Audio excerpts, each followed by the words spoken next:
Okay, so I felt the need of a third video on how to read, and here it goes. In this season, as said, we are talking about books, about reading, about how to read, about how to start with the classics, the good books, the books that will teach you a lot of things, the books that have real content, that are immortal for a reason. And I've done already 2 videos on how to read, giving you tips on how to start with these books, how to interact with them. And I thought about recording a third one. This might be the last one, and then we're going to go on with the season. I don't want you to think that these 3 videos solve all the problems, answer all the questions, give you all the techniques or all the best techniques for reading better, for understanding better, for assimilating more. They are just techniques that I've learned either by myself or from other people or by reading books that discussed on how to read books.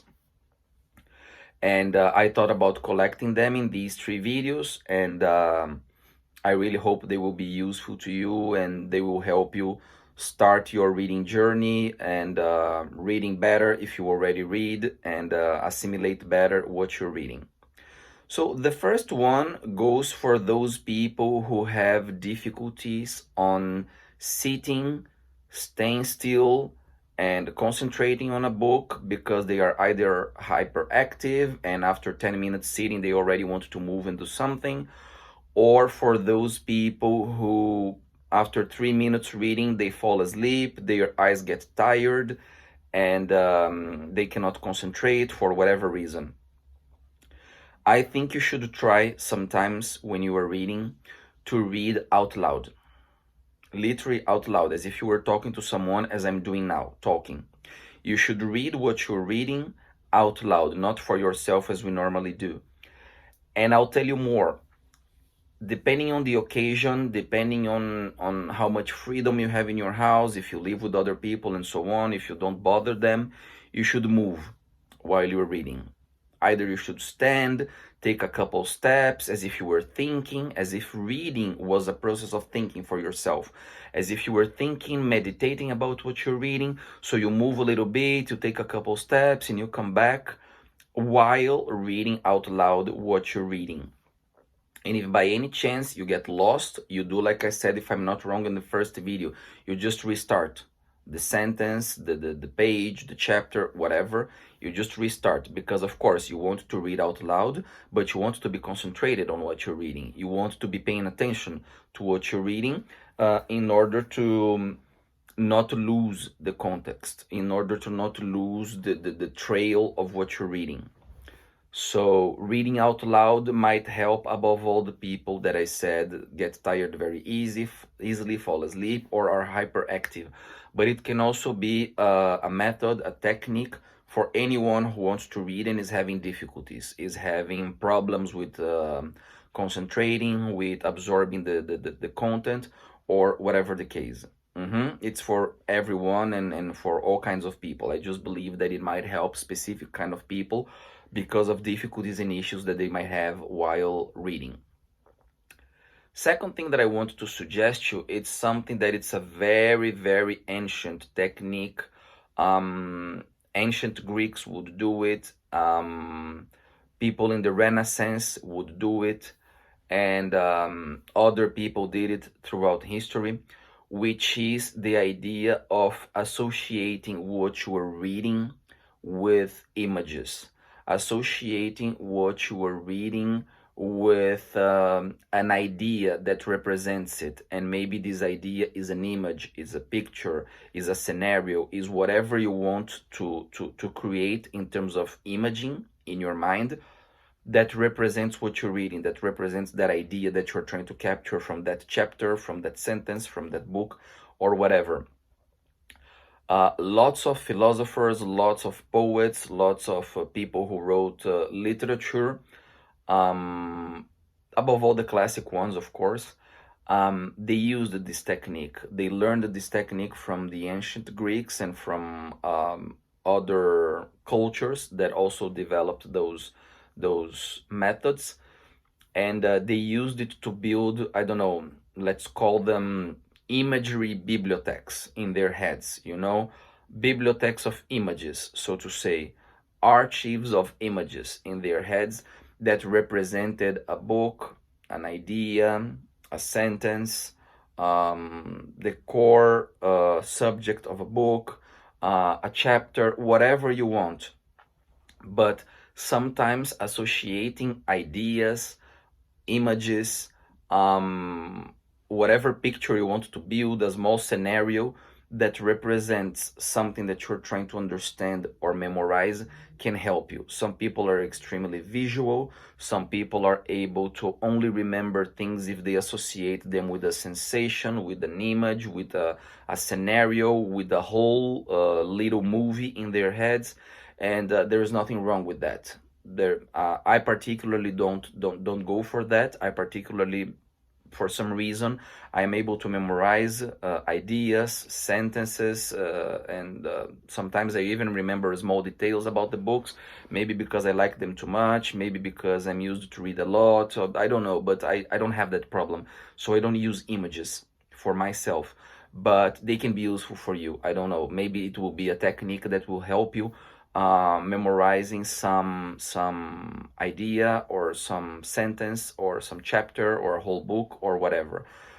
Just consider it.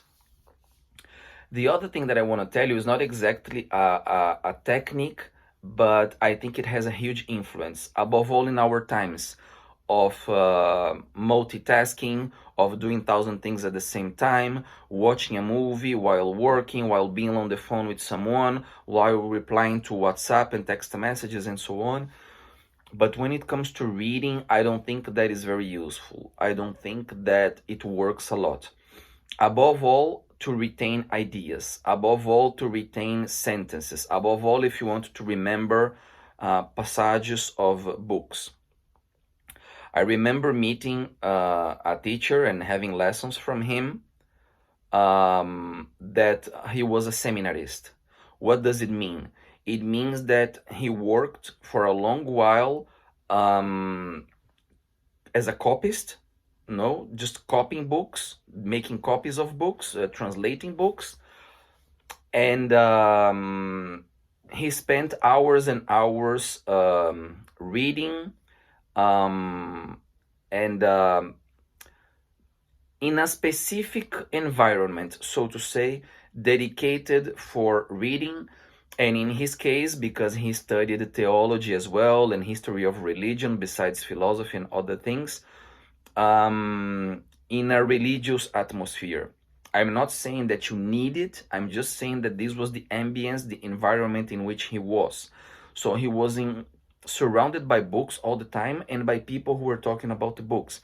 And he spent long time translating books and just copying books, literally copying a book, reading it and copying it on the side to memorize it better, so to say. And I remember talking to this teacher, and he would remember entire pages, sometimes 2, 3, 4 in a row, knowing exactly where point and comma were, and in different languages as well. Not to mention that he spoke over 10 languages, but he would remember also in different languages, not only in his mother language, which for me is something remarkable. It's not something that we are used to see nowadays. And well, all this introduction to tell you, these people, the people that I've met that have this capacity, they are people that they don't do anything else while they are reading. Oh, but not even listening to music, to those amazing sounds, instrumentals that have frequency alpha, beta, gamma, delta, epsilon, whatever, prepared for concentration. In my opinion, no. In my opinion, you should not do it. You should dedicate yourself to read and do nothing else in those 30 minutes, 40 minutes, 1 hour that you're going to dedicate yourself to reading. You shouldn't do anything else but reading. You should be in silence. You should be in peace. You shouldn't be thinking of anything else. You shouldn't have any worries for the next whatever time you are going to have for reading. So absolute silence, absolute concentration, Absolute quietness and peace of mind are fundamental for good reading. And I encourage you to make that trial for a couple times and see if the result will be positive. Last but not least, to not make this video long, I would like you to do the following. If you're not enjoying a book, you don't need it to finish. You don't need to have that moral value or that moral constraint of I needed to finish the book, oh my god, that's so bad, I cannot talk about it if I don't do it, and blah blah blah. But if every book you read you don't like, you don't enjoy, you don't have a good time, and you think it's boring or whatever, then I would tell you, yes, do finish the books. Do finish them, because it's not a problem with the book. It's a problem with you getting used to read. It's a problem with you learning little by little to enjoy reading and to enjoying the process. And that takes a while. As I said, I think in the first video about the trying sushi, which was a silly example, but just to show you how things work sometimes.